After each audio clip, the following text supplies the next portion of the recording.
ॐ असतो मा सद्गमय तमसो मां ज्योतिर्गमय मृत्युर्माम् अमृतङ्गमय।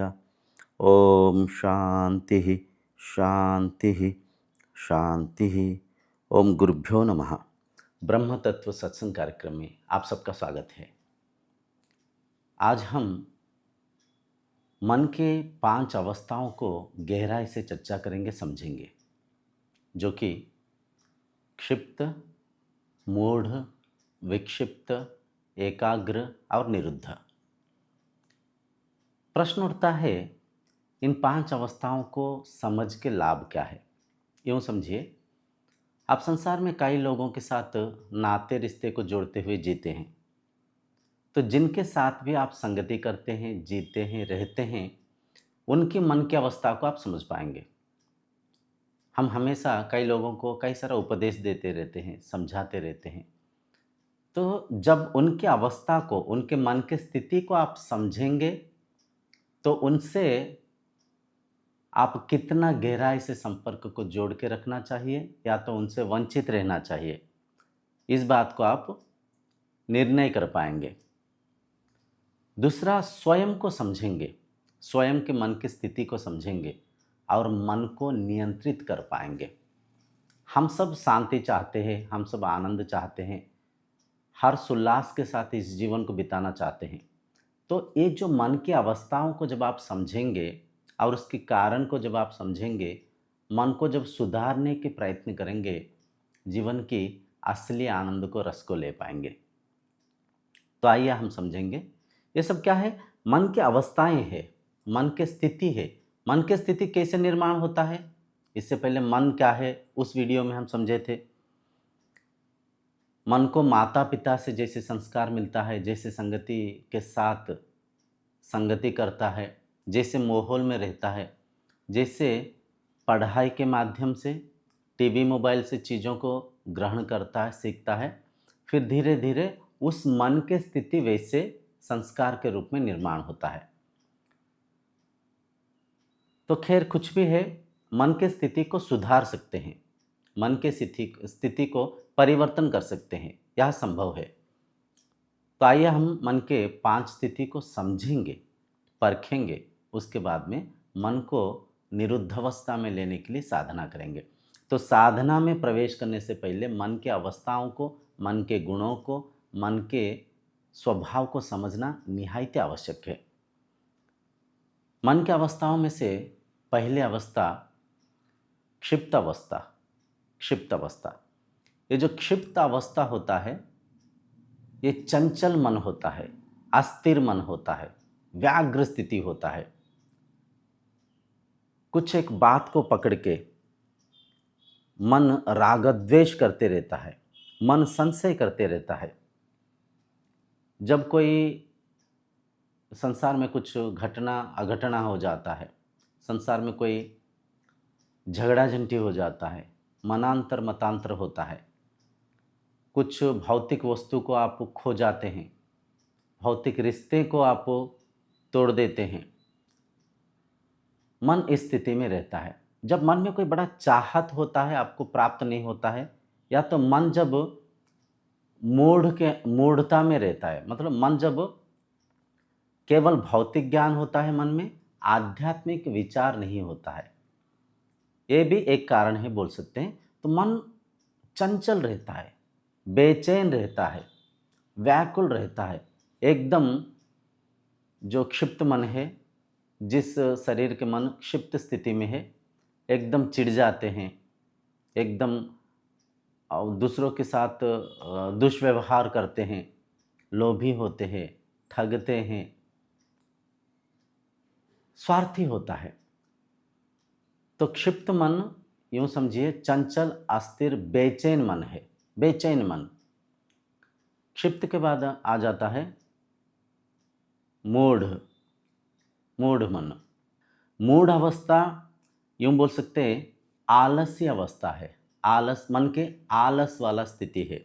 जैसे शरीर अगर आलस बन जाए, आलसी बन जाए, तो शरीर कोई कार्य नहीं करेगा, शरीर कोई लक्ष्य साधना में आगे नहीं जा पाएगा, बस खा पी के सोते रहेगा। ठीक वैसे ही जो मूढ़ मन होता है, मंदमति मन होता है, भुलक्कड़ मन होता है, चीज़ों को भूल जाता है, कोई लक्ष्य साधना में आगे नहीं जाता है, सुस्त सुस्त रहता है, धीमा धीमा रहता है, छोड़ो क्या काम करना, छोड़ो क्या करना, बस खाना पीना भोगना, इंद्रियां उन्हें बांध रखते हैं। इंद्रिया सुख में वह मन डूबा हुआ रहता है। भौतिक आकांक्षा, व्याकुलता, चंचलता मन में प्रबलित होता है। मूढ़ मन जो होता है, खुद के स्वार्थ के लिए दूसरों को ठगता है, हमेशा कुछ इच्छा वांछनाओं में खोए हुए रहता है, भोग वासनाओं में, शारीरिक सुख में लुप्त रहता है। तो मूढ़ मन जो होता है सुस्त मन होता है, सुस्त अवस्था होता है। क्षिप्त मूढ़ के बाद तीसरे जो मन की अवस्था है, विक्षिप्त अवस्था। विक्षिप्त अवस्था को बिखरा हुआ मन की स्थिति बोल सकते हैं। बिखरा हुआ मन की स्थिति, मन चंचल रहता है। जब हम कई कई सारा दायित्व लेते हैं, जब हम मन को नहीं समझते हैं, मन के द्वारा तो काम करते हैं, मन के वश में तो हो जाते हैं, परंतु मन के ऊपर नियंत्रित करने के लिए कोई साधना जब हम नहीं करते हैं, तो मन विक्षिप्त हो जाता है, बिखर जाता है, बट जाता है, चंचल अस्थिर हो जाता है। कभी कुछ कार्य के बारे में चर्चा करना, समझना, वृत्ति चलाना, तुरंत और कुछ कार्य के बारे में योजना करना, और कुछ वृत्ति चलाना, मन को और चंचल कर देना। तो विक्षिप्त मन भी चंचल व्याकुल रहता है, परंतु विक्षिप्त मन जो होता है क्षिप्त मूढ़ मन से थोड़ा सा नियंत्रित होता है, थोड़ा सा सात्विक होता है। विक्षिप्त मन को हम साधना में सहज भाव से लगा सकते हैं, क्योंकि मन दो अवस्थाओं को पार करके आगे जा चुका है। तो विक्षिप्त मन में भी भोग विलास की, भौतिक सुख की आकांक्षा रहता है। यहाँ पे प्रश्न उठता है, क्या भौतिक सुख खराब है? भौतिक सुख को चाहना नहीं चाहिए? देखिए, मन के स्वभाव को समझिए। मन को जितना सुख देंगे, मतलब भौतिक सुख देंगे, मन उतना भौतिक वस्तु पदार्थ के साथ बंध जाएगा, दास बन जाएगा। मन को जितना आंतरिक सुख देंगे, मन उतना नियंत्रित रहेगा। और मन जब नियंत्रित रहता है, मन विवेकी होकर कार्य करता है। भला बुरा को, आत्मा अनात्मा को, नित्य अनित्य पदार्थ की भेद को, पार्थक्य को समझ पाता है। प्रेय पदार्थ को छोड़ के श्रेय पदार्थ को आचरण करता है। प्रिय पदार्थ को छोड़ के श्रेय पदार्थ को अपनाता है। प्रिय पदार्थ क्या है? जो कि किंचित सुख दे रहा है, अच्छा लग रहा है। श्रेय पदार्थ क्या है? जो कि श्रेष्ठ है, जो कि परमानंद दे सकता है, जो कि आरोग्य को और मन के आनंद को वंचित रख सकता है। तो मन विवेकी होगा।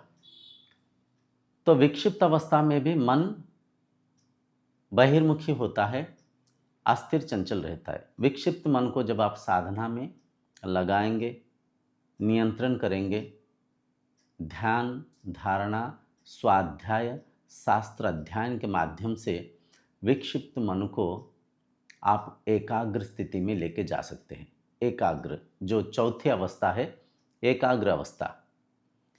एकाग्र अवस्था में मन में एकाग्रता बढ़ता है, मन में सजगता बढ़ता है, मन नियंत्रित होता है, खुद के वश में होता है। मन विवेकी बनकर हर चीज़ को परखता है। मन भला बुरा को परख पाता है।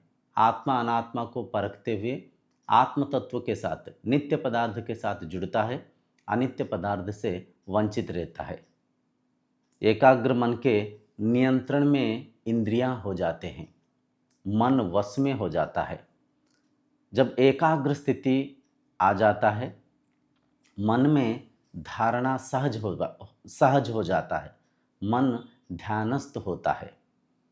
तो एकाग्र स्थिति में जिस शरीर के मन होता है, वो मन सत्वगुणी होता है, सात्विक होता है। सबका भला चाहता है, सबको खुद सा देखता है, सब में खुद को देखता है, तो धीरे धीरे एकाग्र मन निरुद्ध अवस्था को जा पाता है, निरुद्ध अवस्था में प्रवेश कर पाता है। तो जो पांचवी अवस्था है निरुद्ध अवस्था। निरुद्ध अवस्था मतलब यहाँ पे निरुद्ध बहुत गहरी शब्द है। निरुद्ध मतलब मिट गया, मन निर्गुण अवस्था में प्रवेश किया, मन मौन हो गया, मन शांत हो गया, मन स्वरूपस्थ हो गया, मन आत्मस्थ हो गया, मन खुद में समाहित हो गया, मन मिट गया बोल सकते हैं, मन शांत हो गया बोल सकते हैं, मन विश्राम कर रहा है यूं भी बोल सकते हैं। तो जब निरुद्ध अवस्था में आप प्रवेश करेंगे, आप आत्म तत्व के साथ एक हो जाएंगे, ध्यानस्थ हो जाएंगे। पतंजलि योग सूत्र में इसका वर्णन है, योगस्य चित्त वृत्ति निरुद्धः। योग के जो उद्देश्य है चित्त के वृत्ति को निरुद्ध कर देना, वृत्ति को शांत कर देना, वृत्ति को बिल्कुल थमा देना। निरुद्ध मतलब निरोध कर दिए, निरोध कर दिए मतलब क्या, स्विच ऑफ कर दिए, बंद कर दिए, थमा दिए। क्योंकि देखिए, जब मन है तो माया है, मन है तो भला बुरा के राग द्वेष है। जहाँ पे मन नहीं वहाँ पे शांति है, वहाँ पे मैं हूँ, वहाँ पे आत्मा है। इस बात को हम हर दिन अनुभव करते हैं। जब रात को सो जाते हैं, स्वप्न रहित सुषुप्ति अवस्था को हम प्रवेश करते हैं, जिसे कि अंग्रेजी में deep sleep, state of deep sleep को, उस अवस्था में जब हम चले जाते हैं, ना ये भौतिक संसार रहता है ना स्वप्न संसार रहता है, हम सुषुप्ति में विश्राम कर रहे हैं, स्वरूपस्थ है, मन शांत है, मन तृप्त है, मन मौन है, मन मौन है। तो यहाँ पे प्रश्न उठना स्वाभाविक है, अगर मन को हमेशा हम निरुद्ध अवस्था में रखें तो संसार में कैसे जिएंगे, काम कार्य कैसे करेंगे, आवश्यक वस्तु पदार्थ को कैसे एकत्र करेंगे। देखिए, मन जब निरुद्ध अवस्था में चले जाएगा, मन जब स्वयं को पहचान लेगा, मैं देह नहीं देही हूँ, मैं शरीर नहीं आत्मा हूँ, मैं सीमित नहीं मैं असीम हूँ, मैं अजर हूँ, मैं अमर हूँ, मैं अविनाशी हूँ। जब इस अवस्था को मन पहचान लेता है, इस सत्य को मन जब अनुभव कर लेता है, मन में तृप्तता रहता है, मन में भौतिक वस्तु पदार्थ पाने की व्याकुलता चंचलता नहीं रहता है, मन वर्तमान में रह पाएगा। वर्तमान में देखिए, जीवन इस स्थिति में है, इस वर्तमान में है, प्रेजेंट में है। आप इस सत्संग को देख रहे हैं, यह शरीर कुछ वर्णना कर रहा है, तो ये जो वर्तमान स्थिति है, जीवन इस स्थिति में है, इस पल में है। परंतु मनुष्य भविष्य की कल्पना करते हुए, भूतकाल में बीती हुई बातों को मन में वृत्ति के रूप में चलाते हुए वर्तमान को परख नहीं पाता है, जीवन की सुख को नहीं ले पाता है। तो वर्तमान में मन रह पाएगा, मन इस प्रकृति के आनंद को ले पाएगा। देखिए, इस संसार में कितनी सुंदर प्रकृति को ब्रह्म सजा रखे हैं, पेड़ पौधे, फूल, पंछियाँ, पशु पक्षियाँ, देखिए कितना आनंद है चारों तरफ, कितना खुशी है। परंतु मन में हम भविष्य की कल्पना करते हुए धन के लोभ, पद के लालसा, देहिक सुख, मौखिक सुख, रसनेन्द्रियों को, घ्राणेन्द्रियों को उत्तेजित करते हुए हमेशा, अगर आप ऑब्जर्व करेंगे, हम या तो भविष्य के बारे में कल्पना कर रहे होंगे या तो भूतकाल में बीती हुई बातों को मन में वृत्ति के रूप में चलाते होंगे, वर्तमान को भूल गए हैं। जबकि वर्तमान ये पल जिंदगी है, ये मुहूर्त जिंदगी है। तो जब निरुद्ध अवस्था में मन जाता है, मन विवेकी होकर वर्तमान में रह पाता है, मन आंतरिक सुख को ले पाता है, मन भला बुरा को परख पाता है, मन जीवन जीने की कला को, कौशल को सीख पाता है। तो कई सारा लाभ है। जब मन को कुछ पल के लिए आप निरुद्ध अवस्था में रख पाएंगे तो मन शांत रहेगा, इंद्रियां नियंत्रित रहेंगे, मन में विवेक प्रबलित होगा। मन वर्तमान के जीवन में रहते हुए हर कार्य के ऊपर मन सजग रहता है, सजग अलर्ट रहता है। जो भी काम कर रहे हैं आप, चाहे कोई ऑफिशियल वर्क कर रहे हैं, आप चाहे कोई बिजनेस कर रहे हैं, आप चाहे कोई कुछ भी कर रहे हैं, हर काम में उन्नति होगा, निष्ठा बढ़ेगा, आग्रह बढ़ेगा, एकाग्रता बढ़ेगा। तो इतना सारा लाभ है। तो आशा करता हूँ आज के सत्संग को आप समझ पाए हैं। मन के इन 5 अवस्थाओं में से आपके मन कौन सी स्थिति में है परखिए। खुद को तो परख सकते हैं ना, मनुष्य दूसरों को परखते रहते हैं, ये व्यक्ति ठीक नहीं, वो व्यक्ति ठीक नहीं, इनके स्वभाव ठीक नहीं, वो लालची है, ये व्यक्ति बड़ा क्रूर स्वभाव के है, दूसरों को परखते रहते हैं। परंतु स्वयं को परखिए, स्वयं को समझिए, क्योंकि स्वयं के नियंत्रण स्वयं के हाथ में है, दूसरों के नियंत्रण उनके हाथ में है। अगर स्वयं को समझ पाएंगे, स्वयं को एकाग्र निरुद्ध अवस्था में रख पाएंगे, स्वयं की शांति बढ़ेगी, खुद की उन्नति बढ़ेगी, खुद की आनंद बढ़ेगी। तो खुद को परखिए, हर दिन कुछ पल सत्संग करिए। सत्संग से मन सत्य को समझता है, मन में सुसंस्कार जागृत होता है, मन सत्वगुणी हो पाता है। और हर दिन कुछ पल धारणा करिए, ध्यान करिए। आगामी अध्याय में जब हम साधना के बारे में चर्चा करेंगे, तब हम धारणा के बारे में, ध्यान के बारे में, समाधि के बारे में बड़ा गहराई से चर्चा करेंगे, समझेंगे, उससे आचरण करते हुए मनुष्य जीवन को श्रेष्ठ करते हुए ब्रह्मलीला को सार्थक करेंगे। आज की सत्संग को यहीं पे विराम देंगे। आगामी सत्संग में और कई सारा गहरी बातों को समझते हुए जीवन जीने की कला को, कौशल को समझेंगे। ओम शांतिर्भवतु।